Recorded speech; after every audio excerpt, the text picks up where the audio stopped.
அத்தியாயம் 8. 2 நாள் கழித்து திலீபனை காணவில்லை என்று அவன் அப்பா தேடி அலைகிறார். அவன் எங்கும் கிடைக்கவே இல்லை. 6 மாதம் கழித்து திலீபன் ஒரு லாட்ஜில் இருப்பதாக தகவல் வருகிறது. உடனே அவன் அப்பா லாட்ஜுக்கு செல்கிறார். அங்கே திலீபன்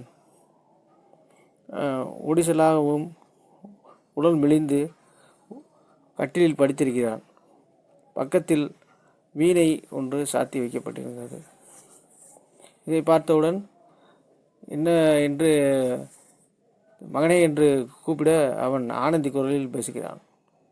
உடனே அவனை ஆஸ்பத்திரிக்கு சென்று அழைத்து கொண்டு செல்கிறார். அங்கு ஒரு 3 நாள் இருந்துவிட்டு திலீபன் இறந்து விடுகிறான். இவ்வாறு அந்த நர்ஸ் கதையை சொல்கிறார். இதை கேட்ட ஜனனி தன் வீட்டுக்கு திரும்புகிறாள். அங்கிருந்த டைரியையும் பையையும் பார்க்க அந்த டைரி ராமநாதனுடைய டைரியாகவும் அந்த பை நிறைய நகைகளும் இருந்தன. முற்றும்.